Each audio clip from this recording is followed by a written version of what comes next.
आज हम मुकद्दस लूका की अंजील उसका 14वां बाब और उसकी आयत 25 ता 27 पर ध्यान व ज्ञान करेंगे। और आज हम मुकद्दस नफरत के जरिए मोहब्बत इसके बारे में सुनेंगे। जब एक बड़ा हजूम उसके हमरा जा रहा था तो उसने मुड़कर उनसे कहा, अगर कोई मेरे पास आए और अपने बाप और मां और बीवी और बच्चों और भाइयों और बहनों बल्कि अपनी जान से भी कीना ना रखे तो वो मेरा शागिर्द नहीं हो सकता। और जो अपनी सलीब ना उठाए और मेरे पीछे ना आए वो मेरा शागिर्द नहीं हो सकता।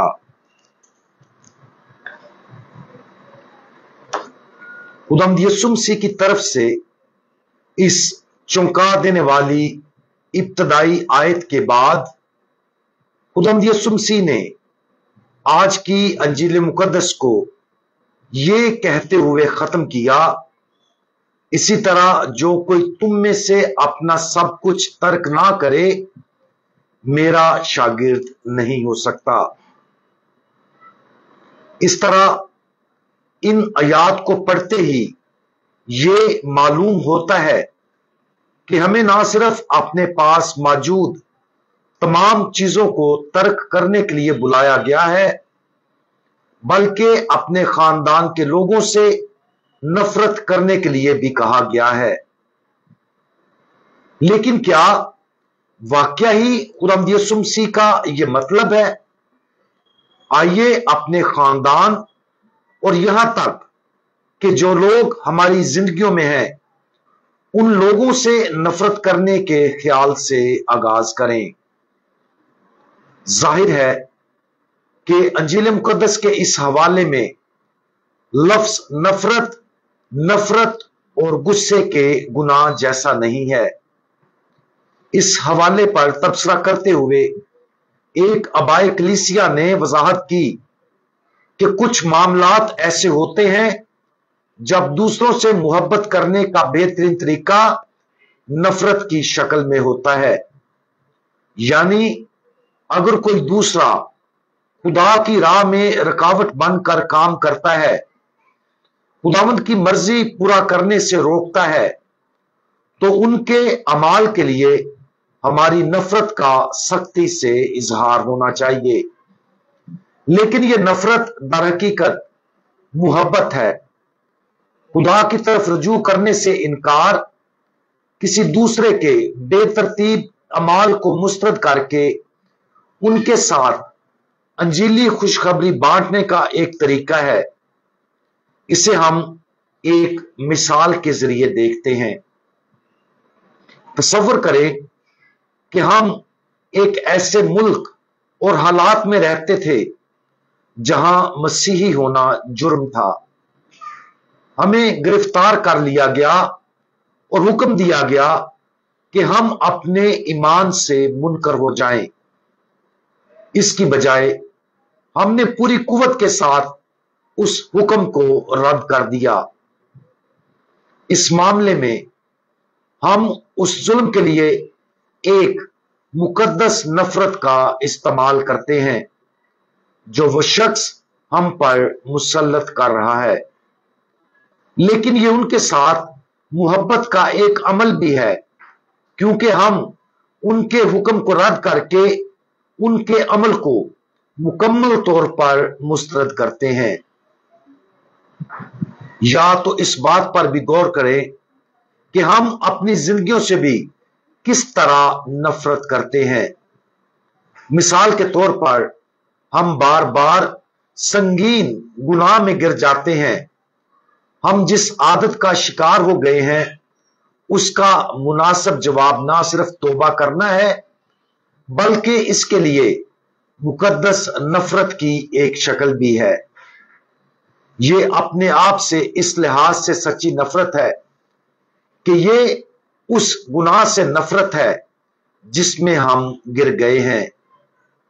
लेकिन इस मुकद्दस नफरत का मकसद गुनाह पर काबू पाना है, और इसलिए हमारे अपने आप के लिए यह मोहब्बत का एक हकीकी अमल है। आज की अंजील मुकद्दस की आखिरी आयत, जिसका ऊपर जिक्र किया गया है, हमें अपने तमाम मालो दौलत को तर्क करने का मुतालबा करती है। दूसरे लफ्जों में, हमें हर उस चीज को तर्क करना चाहिए जिसके साथ हम इंतहाई जज्बाती अंदाज में मुंसलिक हैं। यकीनन खुदा की अता में ज्यादातर लोगों को खुदा की तरफ से मुख्तलिफ इमलाक रखने की दावत दी जाती है ताकि जिंदगी की मादी जरूरियात को पूरा किया जा सके। लेकिन इस मामले में भी हमें अपने पास मौजूद तमाम चीजों को छोड़ देना चाहिए, यानी हमें अपने आप को खुदा के अलावा किसी और चीज से वाबस्ता नहीं होने देना चाहिए, और यही हकीकी मानों में आजादी है। अगर हमारे पास बहुत सी चीजें हैं तो भी यह समझना चाहिए कि वो चीजें हमें खुश नहीं करती। सिर्फ खुदा और उसकी मर्जी को पूरा करके हम खुशी हासिल कर सकते हैं। लिहाजा हमें इस तरह जीना सीखना चाहिए कि गोया खुदा और सिर्फ खुदा ही हमारे लिए काफी है। और अगर खुदा की मर्जी है कि हमें घर, गाड़ी, कंप्यूटर, टेलीविजन और दीगर जदीद सहूलतें मिल जाएं तो ऐसा ही हो। लेकिन इन तमाम असासों की हकीकी तकसीम का सीधा और साफ मतलब यह है कि अगर किसी वक्त हमें इनको खोना पड़ जाए तो ये ठीक रहेगा। इसी में कामिल लातल्की है। किसी चीज का खो जाना हमें खुदा और उसकी पाक मर्जी से मोहब्बत करने और उसकी खिदमत करने से किसी भी तरह से नहीं रोकेगा। आज खुदा यीशु मसीह के इन बुनियादी अल्फाज पर गौर करें और इन अल्फाज को उसी तरह सुने जिसका मतलब खुदावंद हमें समझाने की कोशिश कर रहे हैं। हर उस चीज से लातल्लुक रहने के लिए काम शुरू करें जो खुदा की मर्जी के खिलाफ हो, और हर उस चीज को जिंदगी से निकाल दें जो खुदा तक पहुंचने में रुकावट का बायस है। आखिर में ये कि हमारा सारा मालो दौलत और असासा सिर्फ खुदा की जात होनी चाहिए।